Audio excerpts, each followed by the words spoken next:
Já estamos de volta e olha, gente, dois casos de estupro de menores envolvendo educadores chocou o Ceará. Um ocorreu no Eusébio e outro em Caucaia. Ricardo Lima é quem traz as informações, Ricardo, que acompanha esses casos.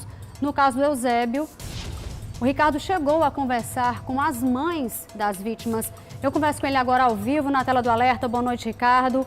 É uma situação que a gente fica até sem palavras. Em contrapartida, tem palavras demais para falar. E aí a gente não tem dinheiro para pagar advogado, né, Ricardo? Porque dá vontade da gente rasgar aqui diante dessa imoralidade que vem acontecendo com as nossas crianças. Boa noite. Boa noite, Isis. Boa noite a todos. Isis, é que a própria legislação ela acaba por proteger o suspeito em função de não expor as vítimas, que são crianças. E diante dessa situação tem muita coisa que a gente não pode falar, o que inclui aí a imagem do suspeito e também a identificação dele, que a gente tem, mas não pode divulgar. Agora, para além disso, Isis, ainda temos alguns depoimentos fortes de crianças na conversa com psicólogos, inclusive com os pais, que são estarrecedores. É uma ferida na alma de várias famílias, de pelo menos 4, né?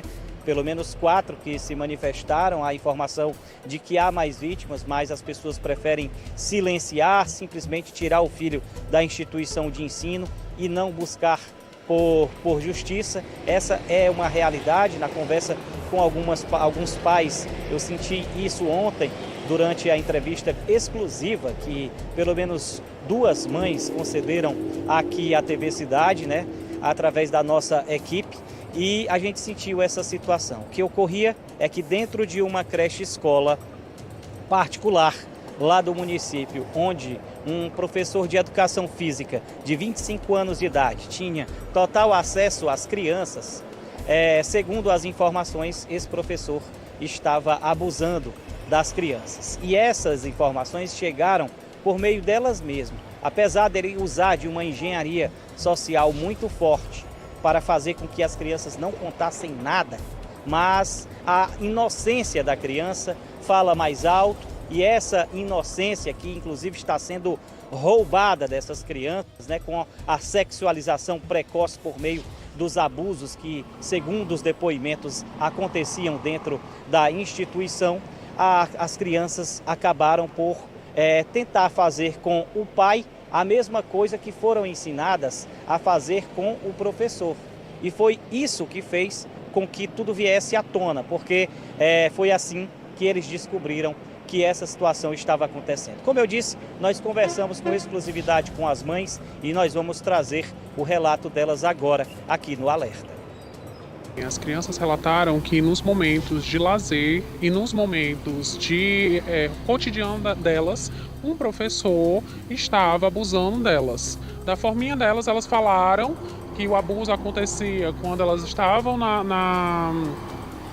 no refeitório, quando elas estavam no pula-pula, e ele tocava nas partes íntimas dela, e ele induziu tanto a elas que elas acabaram já tocando também na parte íntima dele. E assim, as psicólogas estão falando que elas já estão em terapia, que elas podem ficar com uma síndrome com relação à sexualidade precoce. E as crianças relatam o nome de outras crianças e elas não entendem que isso é algo negativo, porque ele conquistou a confiança delas no dia a dia. E ele ensinou-as a guardar segredos. Eu descobri porque a minha filha tentou tocar nas partes do pai dizendo que era uma massagem. Ela queria fazer uma massagem no pai. E eu perguntei por quê. Porque ela queria, e ela disse que era muito gostoso. E eu perguntei como ela sabia. E ela se negou a dizer, e depois de muito ela insistiu que ela ganhava massagem na escola. E o que é mais doloroso nessa situação toda é porque a escola, pelo menos pelo depoimento de algumas crianças, alguns professores tinham conhecimento dessas coisas? Elas alegam que tentaram avisar a professora e a professora ela pediu para que elas não ficassem repetindo porque era muito feio. A escola está preocupada mais com o nome da instituição do que com a saúde mental dessas crianças? Aparentemente sim, ela está mais preocupada com o nome dela e com o legado dela, que é o que ela mais informa, não com as crianças e muito menos com os funcionários também. A situação ela é tão grave, Isis, que as crianças ainda não entendem por que não estão indo mais à aula, e algumas ainda relatam dizer que estão com saudades da escola, do professor. É uma situação realmente desastrosa que acontece naquele município. A gente tem mantido contato com os familiares das crianças que colocam para a gente situações que a gente nem pode publicar aqui, aliás, nem deve, né, publicar para não tornar ainda mais pesado o nosso fim de dia. Além desse caso, por falar em pesado, uma outra pessoa, um outro educador também foi preso, também acusado de estupro, dessa vez no município de Caucaia. Lá era o diretor de um instituto de ensino que, segundo as informações, ele teria abusado de um adolescente de 15 anos de idade. Esse estupro aconteceu dentro da própria sala do diretor, quando o aluno foi lá em busca de informações sobre um curso. E aí ele foi obrigado a se submeter aos desejos bestiais do diretor da escola. As investigações foram feitas e, com o passar do tempo, vieram novos fatos, e isso resultaram na solicitação por parte da Polícia Judiciária da prisão preventiva do suspeito, que foi capturado ontem em casa, no bairro Aldeota, aqui mesmo em Fortaleza. Lá no local, a polícia apreendeu 2 notebooks e também um aparelho celular. E dentro de um desses equipamentos, a polícia encontrou um vasto material de pornografia infanto-juvenil, o que corrobora com todas as denúncias dessa sanha desse diretor por crianças e principalmente adolescentes. Nos 2 casos, Isis, a prisão temporária, que na maioria dos crimes é de apenas 5 dias, né? Por isso que ela é temporária e pode ser prorrogada por mais 5 em situação de extrema necessidade, mas quando é um caso de crime hediondo, como de estupro de vulnerável, como é esse caso aqui, aí essa prisão temporária, ela pode ser estendida pelo prazo de 30 dias. E durante esse processo, tanto os advogados como o Ministério Público já está se mobilizando para solicitar ao juiz que a prisão temporária seja convertida em prisão preventiva, que aí as polícias judiciárias dos 2 municípios, Caucaia e Eusébio, vão ter mais tempo para trabalhar e, com o tempo, mais tranquilidade também para trazer à tona todas as informações. Pelo menos no caso lá de Eusébio, as famílias ainda não foram à delegacia depor, mas durante esses dias essas pessoas irão prestar depoimento. Quem também deve depor é a psicóloga que atendeu essas crianças, que vai trazer relatos fortíssimos para as investigações. Isis. Haja fôlego, viu, Ricardo, para tanta notícia ruim que você está trazendo para a gente, que a polícia não cochile diante de fatos tão graves que estão sendo relatados por pais. A gente vê a inocência roubada, Ricardo, a gente vê como é difícil ser criança. Né? Isso não é de agora, não. Isso não é de agora. Há quanto tempo a gente vem denunciando, vem mostrando? Há quanto tempo as famílias vêm dando esse grito de alerta? E, Ricardo, ontem teve uma operação da Polícia Federal, o doutor Igor, se eu não estou enganada, gravou com a Emanuela Braga, e ele falando exatamente da prisão de um abusador que usava as redes sociais para praticar crimes de sexualidade contra crianças e adolescentes, e falando exatamente nos alertas que a criança dá. E aí você entrevistou as mães do caso, né? Desse suposto caso, vamos falar assim, lá do Eusébio.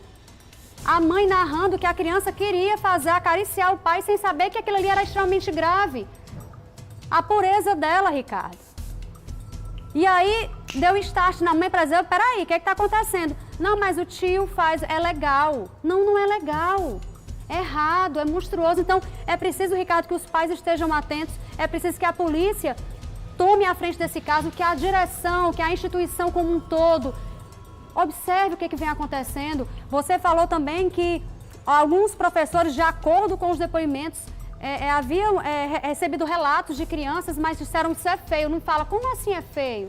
E vai ficar por isso mesmo? Vai ser omisso? Não pode. Aqui, Ricardo, nosso respeito aos professores, coordenadores, diretores de todas as escolas.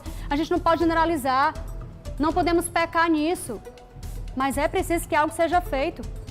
O que não dá para a gente estar mostrando aqui toda semana, todo mês, situações lamentáveis como essa, que não é uma coisa de achismo. Há denúncia, Ricardo, e você esteve com esses pais. E mais forte do que isso, Isis, são os depoimentos das crianças. Com toda a pureza e toda a inocência, as crianças relatam com riqueza de detalhes, tá? Eu vou dar só aqui uma aspas do que uma criança falou. O tio, ele abriu o meu ânus, mas não doeu. Isso é estarrecedor e é apenas um pouquinho de um vasto material que foi gravado, inclusive, pelos psicólogos, mas nem os pais têm acesso.